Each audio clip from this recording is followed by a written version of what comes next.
എൻ്റെ മോള് പറഞ്ഞു, സ്വന്തം മോള് പറഞ്ഞു, എൻ്റെ ഡോക്ടറെ ഞങ്ങൾക്ക് ഇവനെ തരണം, ഞങ്ങൾക്ക് ഇവനെ തരാണ്ട് ഞങ്ങൾ നാട്ടിലോട്ട് തിരിച്ചു പോയാലെന്ന് പറഞ്ഞു. അപ്പം ഡോക്ടർ പറഞ്ഞു, ഞാൻ 1 മാസമായി അവനെ ചികിത്സിക്കാൻ തുടങ്ങിയിട്ട്, ഇനി ഞങ്ങൾക്കൊന്നും ചെയ്യാനില്ല, പോയത് തന്നെയാണെന്ന് പറഞ്ഞു. അപ്പോൾ ഇങ്ങനെ ഇവർ ഈ മോനിറ്ററെ നോക്കി ഇരിപ്പുണ്ട്. അപ്പോൾ 0 വന്നു, എല്ലാം പോയി. ശരി പോയി എന്നോർത്ത്.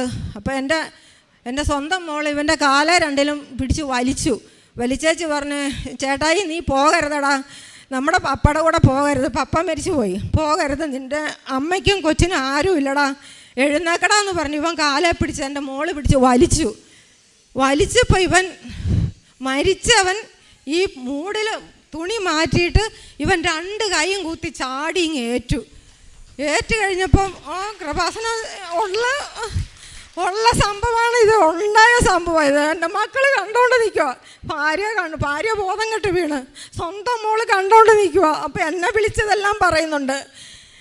ഇവൻ എങ്ങനെയാണെന്ന് അറിയത്തില്ല, ഡോക്ടർ തന്നെ പറഞ്ഞ് എങ്ങനെയാണെന്ന് അറിയത്തില്ല. അവരുടെ ദുബായിലെ ആശുപത്രിയിൽ അവരുടെ ചരിത്രത്തിൽ ആദ്യമായിട്ട് ഉണ്ടായതാ പോലും. ഡോക്ടർമാർ പേടിച്ചോടി, ഈ നേഴ്സുമാരോടി. ഈ മരിച്ചയാളിങ്ങനെ എഴുന്നേറ്റപ്പോൾ എൻ്റെ മക്കൾ ഇറങ്ങി ഓടി, കൈ കുത്തി അവനിങ്ങനെ ഏറ്റിരുന്നേച്ച് കണ്ണ് രണ്ടും ഇങ്ങനെ വലിച്ച് തുറക്കുവാന്നാണ് പറഞ്ഞത്. അവർ കണ്ടോണ്ടിരിക്കണ കാര്യമാണെന്നാണ് പറഞ്ഞത്. ഇതെല്ലാം വിളിച്ചറിയുന്നുണ്ട്. അപ്പം ഇവൻ ഏറ്റിരുന്നിട്ട് കണ്ണെല്ലാം വലിച്ചിങ്ങനെ തുറന്നു വെച്ച് അവിടെ കിടന്നെന്ന് പറഞ്ഞു. ഡോക്ടർ ഓടി വന്നുവെച്ച് പിടിച്ച് കിടത്തി. ആദ്യം ഡോക്ടർമാർ കരഞ്ഞോണ്ട് ഇറങ്ങി ഓടി, വന്നിട്ട് പിടിച്ച് കിടത്തി. ആ മൂക്കിക്കടയും വായിക്കടയും ബ്ലഡായിരുന്നു അന്ന് വന്നത്. അങ്ങനെയാണ് അവൻ മരിച്ചു എന്ന് അവർ പറഞ്ഞത്. ഇവന് കൈ കുത്തി ചാടി ഇങ്ങേറ്റപ്പം ഈ ബ്ലഡിൻ്റെ വരവ് അവിടെ നിന്നു. പിന്നെ ഡോക്ടർമാർ മരുന്ന് കൊടുക്കാൻ തുടങ്ങി. ശരിക്കും മരിച്ചതാണ് അവൻ. ഈ ഇതിൽ മോണിറ്ററിൽ നോക്കുമ്പോൾ 0 മാത്രമേ കാണിക്കുന്നുള്ളൂ, 0യും ഇല്ലെന്നോ. ലാസ്റ്റ് വരുമ്പോൾ ഒന്നുമില്ലാണ്ടായി. അങ്ങനെ അവന് കൈ കുത്തി അവൻ എഴുന്നേറ്റ് ഒരു 2 മണിക്കൂറൊക്കെ കഴിഞ്ഞപ്പം അവൻ പയ്യെ സംസാരിക്കാൻ തുടങ്ങി.